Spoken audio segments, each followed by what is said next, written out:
Meu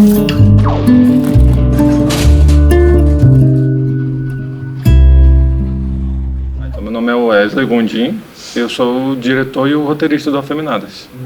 Você queria falar de Mitzi também? Mitzi. Da Minha Gata Mitzi? Sim, eu curta Pra Minha Gata Mitzi, eu sou o diretor e roteirista também do Pra Minha Gata Mitzi. Você pode introduzir os dois filmes? Afeminadas é um longa-metragem, documentário, que retrata a vida de 5 personagens, né, de diferentes regiões do Brasil. Então a gente filmou no Rio de Janeiro, São Paulo, no Pará, Teresina e a quinta aqui em Brasília. Então são essas cinco regiões. E o filme é sobre 5 pessoas totalmente diferentes e como é que elas conseguem lutar por reconhecimento, lutar por autoconhecimento, lutar por espaço. Essa é a história do Afeminadas. Pra Minha Gata Mitzi é um curta-metragem de suspense/terror. A sinopse é um veterinário que ele sofre perseguição homofóbica, né? E se eu falar mais qualquer coisa, a gente acaba dando spoiler.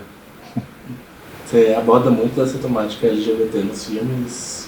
Por que essa escolha? Eu acho porque eu sou gay. Aí normalmente eu trato de assuntos que têm a ver comigo, né? Por exemplo, Pra Minha Gata Mitzi, tudo começou com uma frase assim, que eu vi na internet, assim, foi pichado assim, né? Tipo, era morte aos gays, alguma coisa assim, né? Aí eu fiquei com aquilo na cabeça, aí o mote do Pra Minha Gata Mitzi começa com isso, esse veterinário, ele chega lá na loja dele e tá pichada, né? Viado escroto, estava escrito assim, né? E são coisas assim que dá medo pra mim, né? Porque tem a ver comigo, né? O fato de eu ser gay tem esse medo da homofobia assim desde criança, né? Então se eu gosto de falar sobre filme de terror, suspense, nada melhor do que falar sobre medos que a gente sofre, né? Só que falar de outra forma, né? De forma diferente, assim. Quem for ver o Pra Minha Gata Mitzi, então para quem já assistiu Pra Minha Gata Mitzi, vê que é bem diferente do que está esperando, né? Que possa acontecer, né? Como é que você chegou nesse gênero assim, de audiovisual que foi o suspense? Assim, é engraçado porque é o único filme que é de suspense e terror que eu fiz, né? Que é o Pra Minha Gata Mitzi, né? Mas é o que eu mais gosto de assistir, né? E o que eu mais gosto de assistir, e no caso do Pra Minha Gata Mitzi, eu fiquei com vontade de fazer um filme que eu iria gostar, assim, de ficar vendo em casa de noite, né? E decidi arriscar, porque eu nunca pensei que eu iria fazer, eu achava que eu só iria assistir mesmo, assim. Porque tem uma diferença entre gostar de fazer um filme e gostar de assistir, né? Mais filme. E foi uma experiência, assim, fazer o tipo de filme que eu gosto de assistir. E gostei muito de ver, assim, a reação das pessoas, assim, é muito legal, assim, você ver no cinema, assim, as pessoas ficando tensas, assim, e você que fez o filme, você já sabe onde é que o local que vai surgir e fica meio parecendo que você... Tipo um parque de diversão, sabe? Que você que montou a montanha-russa, aí você sabe onde é que é o momento que vai dar aqueles loops, assim, e aí você fica só esperando o pessoal gritar, sabe? Aí você fica assistindo aquilo ali, sabendo qual vai ser o momento em que as pessoas vão ficar mais tensas, o momento que vai ter o alívio, o momento que as pessoas vão ficar mais, né? E eu gostava de ficar vendo a cara das pessoas dentro do cinema, assim, achei bem divertido, né? Por isso que o próximo filme agora que a gente vai gravar agora em Brasília, em abril, vai ser com temática também de suspense e terror, que é um filme chamado Cáustico. E essa jornada assim, no audiovisual, então foi de tudo? Ou foi de uma coisa? Não, de tudo. O primeiro filme que eu fiz foi um documentário chamado Marias, que a gente gravou numa tarde, né, com um elenco de 7 pessoas. Eu mandei para elas uns textos que eu peguei pela internet, né, reais, de mulheres que sofreram violência, e pedi para elas interpretarem aquele texto. Então elas entravam na sala, uma sala toda escura, aí ficava assim olhando para a câmera, eu pedia para elas interpretarem aquilo, só isso. Só que depois que elas interpretavam aquele texto, bem pequeno, a gente continuava gravando, que na verdade eu queria saber a reação delas depois de interpretar aquilo, né. Então elas achavam que era uma ficção, mas na verdade não era ficção, era um documentário mesmo, né. E na montagem, tipo, inspirado até no jogo de cena do Eduardo Coutinho, a a gente fazia assim momentos em que elas estavam falando, interpretando, um momento que elas estavam falando o depoimento delas, né? A gente fazia essa brincadeira, assim, tipo jogo de cena, assim. Então esse foi o primeiro filme que eu fiz, né? E aí depois desse, aí eu consegui fazer uma ficção com o FAQ, né? Como se fosse para casa. Aí eu fiz alguns documentários, curtas, né? E agora eu estreio com um longa-metragem que é o Afeminadas, que é o primeiro longa, né? E como é que é fazer um... Pois é, o Afeminados agora está no Festival de Brasília, né? Então ontem foi a estreia lá, eu gostei muito da reação das pessoas, assim, as pessoas ficaram bem... Eu gostei que as pessoas aplaudiram no meio do filme, assim, isso para nós cineastas, assim, eu acho que é um momento principal, assim, a gente sabe que o filme deu certo quando as pessoas reagem no meio do filme, assim. Quando você consegue pegar aplausos das pessoas, assim, com falas de personagens no meio do filme, aí você fala assim, eu acho que conseguiu atingir, assim, o público, né? O público gostou. E então vale a pena, assim, todo o esforço que teve, né? Porque a gente viajou o Brasil todo, né? A equipe aqui de Brasília mesmo, só que a gente ficou um mês, né? Todo mundo junto, assim, só em aeroporto, indo para um lado para o outro, porque para cada estado desse a gente ficava uns quatro dias no máximo, assim, para fazer as gravações, né? Foi bem cansativo mesmo, assim, porque viajar com equipe é muita mala, né? Muito equipamento, muita coisa, assim, né? E a pior parte é essa, a parte da viagem, assim, muita viagem. Vocês foram com extrema quantidade de equipamento ou vocês se limitaram? Foi com equipamento não muito grande. Acho que a gente tinha umas 2 malas, assim, um malão, assim, né? De luz, câmera, essas coisas assim. E mais as malas da equipe mesmo, né? Roupa, essas coisas, né? Sei que quando a gente chegava no aeroporto, a gente tinha uma fila, assim, só da gente, assim, de equipamento, de mala nossa, assim, que tinha. Aí o pessoal da produção que fez um trabalho muito bem feito, assim, né? De deixar tudo bem certinho, tudo planejado, sabe? Desde a parte da viagem, a gente chegar no aeroporto, a fazer o despacho das malas, ter a van para levar todo mundo, uma van só para a equipe, uma van só para equipamento, né? Para levar para o hotel, tudo muito bem feito, assim. Então a parte de produção é 90% para você fazer um filme bem feito. Tem que ter uma produção muito boa. Sobre a equipe, ela também é toda LGBT que você... Não, tinha uma cota hétero. Tinha uma cota hétero, a gente até brincava porque uma pessoa só era hétero, que era o som, direto. O restante era gay, lésbica. Peraí, que tem gente da equipe aqui. Quem mais, hein, Thiago? Mulheres, né, gente? Mas hétero mesmo só era o Hudson, né? Todos que são muitos. Mas assim, nossa equipe é muito por exemplo, fotografia é toda só de mulheres, né? Equipe toda de mulheres, assim. E homem mesmo, hétero, cis, só tinha um na equipe. E aí a gente, de vez em quando, a gente fazia bowling com ele, assim. Brincando. Não, verdade. Não, brincando. E aí teve alguma dificuldade em abordar o tema do set, de desenvolver? Não, acho que pelo fato da equipe, né, a equipe toda ser... Quando não era gay, o lésbico era mulher hétero, né, que já tem uma sensibilidade natural, assim, para certas questões, né. Então a gente não teve dificuldade assim, na parte do tema, não. Se eu te falar, a única dificuldade que a gente teve no filme mesmo foi o cansaço físico mesmo, de ter que viajar tanto e ter que passar pouco tempo em cada cidade, todo tempo se comovendo, né? Mas o tema, não. Que até mesmo era um tema que eu queria estudar, né? Que era a hipótese sobre se existia ou não assim, o machismo dentro do próprio meio gay, né? Por isso o nome do filme é Afeminadas, né? Se o fato o ser afeminado no meio gay ser discriminado é uma forma de machismo que entra dentro da comunidade LGBT, né? Só que durante a pesquisa dos personagens a gente viu outras questões nos personagens, sabe? Que aí essa hipótese ela começou a ficar mais diluída e eu comecei a aprofundar em outros temas dos próprios personagens, né? Por exemplo, a Safira, que é a personagem que começa o filme, né?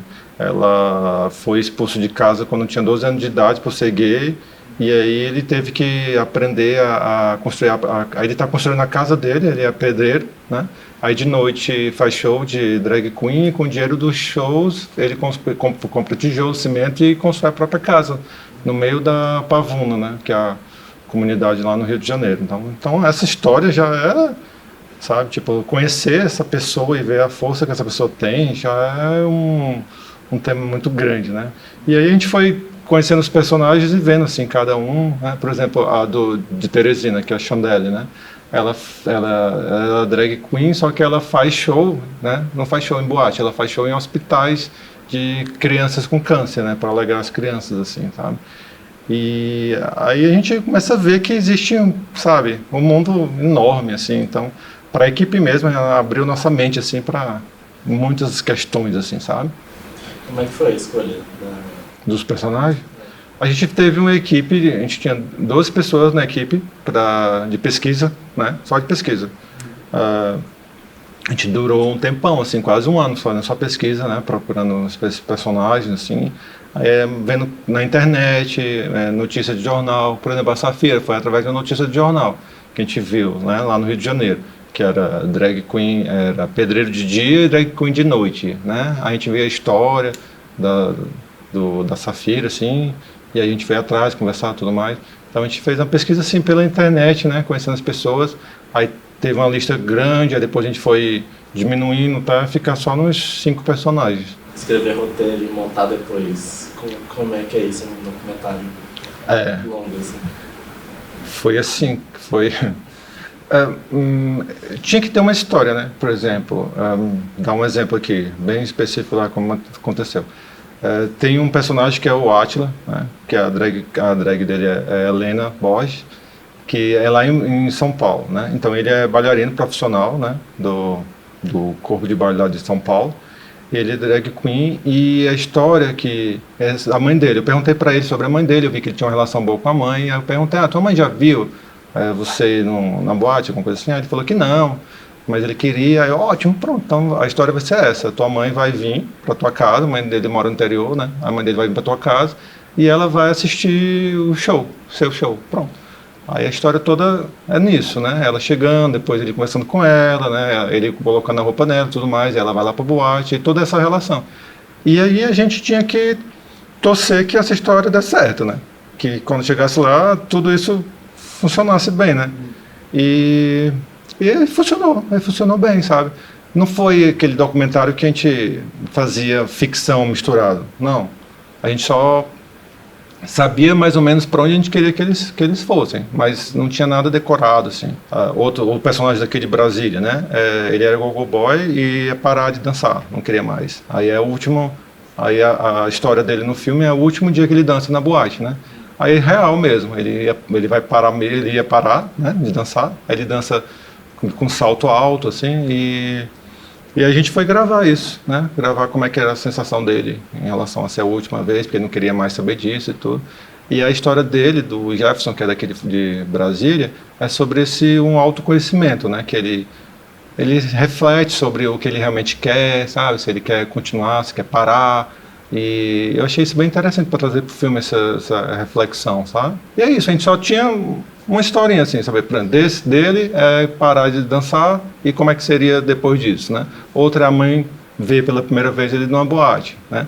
A de Belém do Pará é até parecida de Belém do Pará, porque Belém do Pará estava cantando no Ver o Peso e pela primeira vez o pai e a mãe iam ver, né? E a gente montando essa história, né? Tem uma cena que você acha mais bonita? Tem. Várias. Várias. Cada um tem uma bonita, mas acho que a que chamou mais atenção durante o festival ontem foi a da Safira, quando a Safira mostra o jornal, que é justamente esse jornal que a gente pesquisou e encontrou, que é Pedreiro de Dia, Drag Queen de Noite. Só que aí quando ele mostra o jornal, aí ele fala lá que, né, Drag Queen de Dia, Pedreiro de Noite, e as pessoas estavam bem animadas no cinema, assim, o pessoal ria, porque a Safira é uma pessoa bem espontânea, assim, né, o pessoal gostava assim, dela e tudo mais. Só que no meio disso, quando ela está falando disso, ela traz um assunto muito triste, logo depois, né, que ela fala, porque logo embaixo do jornal estava escrito assim: milícia mata dois jovens inocentes. E ela conta de que as pessoas estavam achando que ela que tinha morrido, porque a foto dela estava em cima disso. E aí as pessoas do cinema ficavam rindo, né, com essa brincadeira, mas ela logo depois ela traz uma reflexão enorme, dizendo que por que que o jovem negro tem que ser retratado como um morto, né, ou então preso, ou outra coisa. Não pode ter sido isso mesmo, uma arte de fazer drag queen, né, de noite, assim. Porque quando bate o olho, pensa logo que aquela foto dele, por ser negro, é a mensagem de baixo. E aí ela traz isso reflexão. Aí eu vi que o cinema todo ficou engolindo a seco, assim, sabe? O pessoal tava todo mundo se divertindo, depois todo mundo engoliu a seco, assim. E eu acho que essa é uma das cenas mais impactantes, assim, né, do filme. E todos os personagens foram lá no cinema brasileiro? Não, infelizmente não, porque como eles são de outros estados, né, a gente não tinha verba para poder trazer, né. O ideal era que a gente tivesse, a gente conseguisse trazer, né. Então aqui no Brasília só o Jefferson, que é daqui de Brasília mesmo, que subiu lá no palco, né. Mas a ideia é de que o filme consiga rodar mais festivais, né, e quando for para o Rio, por outros estados, né, e cada personagem consiga ver lá no cinema, que eu acho que vai ser bem bonito para eles vão adorar, assim, ver. Geralmente você tá por trás das câmeras, né? Ah. Como é que é? Você tá no... Eu não gosto, não. Detesto, na verdade, assim. Fico muito tenso, nervoso, fico horrível. Eu bebo muito antes. Eu bebo um monte para ficar um pouquinho mais... Só alcoólatra não, tá, pessoal? Mas nada contra também, quem é. Então a gente bebe um pouquinho para poder ficar um pouco mais relaxado, né? E aí a gente tentar se acalmar. Mas mesmo assim eu não consigo, não. Eu fico tenso, fico nervoso, falo um monte de... Falo nada com nada, fico gaguejando, horrível. Já teve outros filmes, você foi pro festival? Foi, o primeiro foi o Como Se Fosse Pra Casa, né, que foi a minha primeira ficção. A gente foi no Festival de Brasília. Aí depois teve o Pra Minha Gata Meets, né, e agora o Afeminadas, né. Todos passaram aqui na Mostra Brasília. E como é que você acha que esse filme ele bate com os tempos atuais? Na verdade eu acho que o Afeminadas, ele toca um assunto que as pessoas não falam muito, né? Que é sobre essa história sobre o ser afeminado no meio gay. Como é que essa questão, né, entra no meio gay? Porque assim, a discussão mais superficial é simples, todo mundo entende, né? Mas quando você entra no meio LGBT mesmo, gay específico, né? Sobre masculinidade ou sobre superior, inferior, né? Até mesmo a palavra em inglês, né? Bottom, top, né? Você ser ativo, ser passivo e considerar assim passivo algo bottom, né? Algo para baixo, algo menos, né? E algumas piadas internas mesmo no próprio meio gay, dizer assim, é passiva, não sei o quê. Tudo isso vem de alguma coisa, né, que é o próprio machismo dentro da sociedade. E eu acho que as pessoas não discutem sobre isso. Pelo menos eu nunca vi assim discutindo a fundo sobre isso, né? Até a própria Feminadas mesmo, eu não considero que esse filme fale muito aprofundado sobre isso, porque eu acho que só dá o pontapé inicial, assim, para a gente depois discutir mais sobre. Eu acho que cabe até mais cineastas, se quiserem, né, falar sobre esse tema, tentar entender mais coisas sobre. Então, falando em relação a esse filme ser moderno, né, eu acho que é uma discussão que a gente precisa realmente fazer ainda, que não foi feita ainda. Porque as pessoas normalmente não falam. Somente quando a gente fala de mundo gay ou LGBT, a gente fala das coisas mais óbvias, eu acho, sabe? Né? E do preconceito, que é importante também. Não estou dizendo que não é importante, mas eu acho que tem outros assuntos que a gente tem que falar mais, sabe? Por exemplo, se tem racismo, gordofobia, sabe? Misoginia nos aplicativos de LGBT, sabe? Que as pessoas não falam, né? Mas tem, a gente sabe, tipo, tem lá, não curto afeminado, não curto gordos, né? Aí, e algumas pessoas podem falar, tipo, que é preferência, mas será que é preferência mesmo ou será que é alguma coisa que a sociedade que está trazendo para eles, sabe? E eles estão achando que estão falando que é preferência, mas na verdade é preconceito puro, né? E não vejo isso discutido muito, assim. Na gravação do filme, assim, vocês foram vítima de alguma coisa assim no set? Não, desse tipo não. Teve outros, assim, né? Tipo, a gente gravar dentro da Pavuna, né? A gente teve que pedir autorização pros traficantes, né? Mas a gente andando lá e vê o pessoal com arma, né? E com rádio, por onde a gente andava, assim, eles passavam rádio um pro outro, né? Teve uma vez que eu queria fazer uma cena da personagem no telhado, né? Lá na comunidade, assim. E aí, quando eu subi, assim, para ver como é que era a imagem lá do telhado, eu já vi que tinha no rádio falando para outra, já havia com arma. Eu falei, não, melhor a gente ficar aqui embaixo, não vamos subir muito aqui, não. Então, teve mais esse tipo, assim, né? E as locações foram sempre onde as pessoas iam?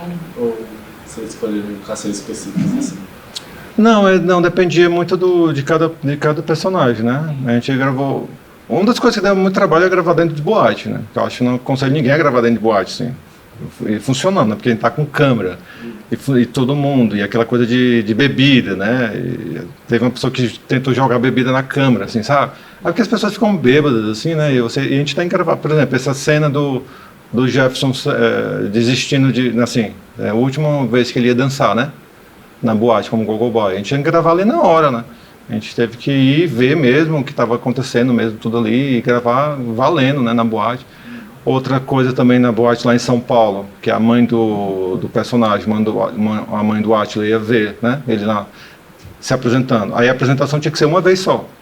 E aí uma câmera estava gravando a apresentação, né, e aí a outra câmera, eu fiquei na outra câmera do lado da mãe dele, porque eu tinha que pegar aquela reação da mãe dele na hora, né. A gente não podia fakear, fazer com que ela ia ficar fake, ficar feio. Eu tinha que gravar a mesma reação dos olhos dela brilhando, vendo o filho no palco, né? Pela primeira vez que ela estava vendo, né? Então, aquilo ali tinha que gravar na hora, aquele momento ali, o pessoal gritando e dançando, sabe como é que é, eu acho, né? E mesmo com a câmera, vocês conseguiram pegar a reação real? Assim? Sim, e é muito bonito, essa cena é muito bonita, sim, porque... consegui gravar bem pertinho, assim, os olhos dela, assim, brilhando, ela bem assim, aí depois eu mostrava o Átila dançando assim no palco, lá no fundo, assim, né, ela aqui e ele ao fundo, assim, sabe, e tudo valendo, né, acontecendo mesmo, e era só aquela vez. A gente tá pedindo assim, não tem como fazer duas apresentações, né, porque vai que a gente não, a câmera dê algum problema, né, aí a Boate disse que não podia, porque assim, a gente tava lá por estar. E eles tinham lá, tava tudo rolando, né? As pessoas pagavam ingresso para assistir, os outros shows e tudo, não podia atrasar, não podia fazer nada. Então a gente tinha que, um documentário, né? Pegar mesmo a realidade. Vocês tiveram apoio de algumas das partes, de algum estabelecimento? Não, apoio só eles autorizaram, né? E a gente tinha uma sala para colocar nossos equipamentos, assim, né? E assim, o apoio foi esse, né? Em termos de a gente ter... Porque a gente tinha lá equipamentos, né? Nossa equipe, acho que nós estávamos em 8 pessoas, se não me engano, assim. Então a gente tinha uma salinha, assim, para fazer de base, né, assim, dentro da boate. Mas tudo acontecendo lá. A festa rolando e a gente gravando a verdade lá, sabe? E como é que é o processo, assim, de gravar um documentário? De naturalizar as pessoas, Olha, o documentário, ele... Porque quando você está gravando ficção, assim, você fala, corta e pronto, né? Aí vai tomar um café junto com o ator, às vezes pode ir para casa, acabou a diária, né? E no documentário não, você fala corta e a vida da pessoa continua ali, né? Eu acho que o envolvimento que a gente tem com o personagem é uma coisa muito grande, né? Bem diferente da ficção. A ficção só atores ali, e no documentário não, é a vida deles, né? E tipo assim, a gente sai ali, a gente gravou ali na Pavuna, depois sai, volta, né, pra Brasília e tudo, e o personagem continua ali, né, naquele perrengue ali de fazer show para conseguir o dinheiro, para construir lá com as próprias mãos lá a casa, sabe? É uma outra relação. Né? Eu acho assim que o documentário é muito mais forte, né, muito mais impactante, assim, e mexe muito com a vida da gente que está fazendo, sabe? Não só com quem está assistindo, assim, com quem está fazendo fica, acho que a pessoa fica diferente depois que faz um documentário, né? Você vai levar alguma parte do documentário assim para gravação de ficção? Sim. O documentário e ficção para mim eu faço totalmente diferente, né? Uma coisa do documentário que é importante é a gente ser amigo do personagem, né? Então, antes mesmo de você gravar, né, bem antes, né, você já fica conversando. Se não é na mesma cidade, você manda mensagem no WhatsApp, manda áudio, fica conversando, vai criando um laço de amizade mesmo, né? Porque quando você abrir a câmera, o personagem não está falando para a câmera, não está falando para o seu amigo ali, né? E isso faz muita diferença, né? E no caso da ficção, não. Ficção já são profissionais, né? Atores profissionais que o trabalho deles é justamente interpretar, né? Então, eu considero assim, bem diferente assim, a abordagem, né? Pode ser que seria melhor se eu tentasse misturar? Pode ser, mas eu não sei fazer isso. Vai brincar um pouco de terror, de suspense. O ano que vem a gente vai gravar o Cáustico, que é um filme de suspense e terror, acho que é terror psicológico, ou terror mesmo. E vai ser ótimo de gravar, vai ser muito legal. E vai gravar aqui no Cerrado, vai ser dentro de uma fazenda. Vai ser sobre o quê? Como é que eu posso falar sem dar spoiler, né? A pior coisa de gravar terror isso é porque normalmente tem uns pontos de virada, né? Que são as coisas mais interessantes assim, do filme, né? Mas a relação de uma mãe e uma filha, né? E elas têm uma doença incapacitante, misteriosa. E a mãe é capaz de tudo para salvar a filha, né? Para que essa doença não se propague na filha. Acho que esse daí é o que eu posso falar. Tem alguma coisa que você busca assim no terror, além de salsas? Nossa, que pergunta complexa, né? O terror é bom, o fantástico, né? O cinema fantástico é bom porque você consegue entreter as pessoas que estão assistindo e ao mesmo tempo você consegue passar algum tipo de mensagem, se você quiser. E isso é legal, porque é como se fosse um cavalo de Troia, né? A pessoa vai achando que está assistindo algo só para se divertir e depois sai pensando em alguma coisa, assim, sabe? Do cinema fantástico isso é muito legal, porque também só susto por susto também não tem graça, né? É legal quando você consegue misturar assim, o entretenimento e ao mesmo tempo que você fez o entretenimento, você colocou lá umas mensagens assim, sabe? Que às vezes a pessoa vai pensar naquilo só depois, assim. Aí isso é massa. Aí acho que esse é o objetivo mesmo. Aí é o filme foda, fantástico, sabe? Quando você ficou lá vidrado, você ficou tenso e depois você ainda sai refletindo sobre coisas da sua própria vida, assim. Aí é foda, aí é massa. Você gosta muito de terror, você acha que isso vai ser o filme mais marcante da sua vida, assim? Eu quero que seja, sabe? O Cáustico eu quero que seja. Porque eu gostei muito de fazer o Prêmio Agatha Mitz, né? E eu fiquei muito surpreso, na verdade, com o Prêmio Agatha Mitz, sim, porque eu fiz sem nenhum tipo de expectativa, assim, expectativa zero mesmo, zero, sem mentira. O Prêmio Agatha Mitz não estava esperando nada, assim. E aí entrou no Festival de Brasília, né? Aí eu já fiquei, assim, feliz, né? Porque eu nem achava que ia entrar. Na verdade, já fiquei surpreso foi quando ganhou o FAC, né? Porque eu achava que nem ia ganhar o FAC, né? Aí o FAC, massa. Aí depois entrou no Festival Brasil, que massa, né? Aí no Festival Brasil ganhou o melhor roteiro. Aí tava concorrendo com longas também, né? Então um curta ganha o melhor roteiro. Aí massa. Aí depois ele participou de festivais fantásticos, específicos, né? Aí começou a ganhar os festivais, melhor filme nos festivais fantásticos, né? E o Prêmio Agatha Mitz tem 35 prêmios. Então eu não estava com muita expectativa, né? Talvez seja até ruim, né? Você fazer com expectativa, né? Mas o Cáustico eu quero que seja algo muito forte, assim, sabe? Um filme que seja memorável. Agora, para deixar um espaço assim para você divulgar onde é que você pode achar seus filmes, sobre você. Eu tenho um site, www.wesleygondim.com, né? Aí lá dá para ver um pouco sobre os filmes que eu já fiz, né? Sobre a carreira e sobre os filmes que eu ainda vou fazer, né? Por exemplo, os projetos, né? Tipo, como o Cáusticos e outros projetos que podem vir pela frente, né? Não, filme favorito da sua vida e cineastas favoritos de Brasília. Eita! Essa pergunta é difícil. Não, mas eu tenho. E vai ser até surpreendente, porque eu não falei nada disso. Aí quando tu vai ver... Sim, cineasta mesmo, assim, sem ser de Brasília, né? Tarkovsky, adoro os filmes, porque eu gosto daquele realismo fantástico,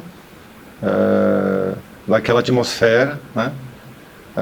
E de Brasília, A Dirley, A Cidade é uma Só. Eu adoro aquele filme. Aquele filme foi um filme que eu fiquei assim impactado assim, com como ele abordou a história da criação de Ceilândia, sabe? De uma forma que a gente fica acompanhando aquele personagem, né? Que é um personagem ficcional, né? E ao mesmo tempo você vê a parte do documentário, né? De como é que foi feito Ceilândia, como é que Ceilândia foi construída a margem assim do plano piloto, né? Então, de Brasília, acho não, esse é o filme que eu mais gosto.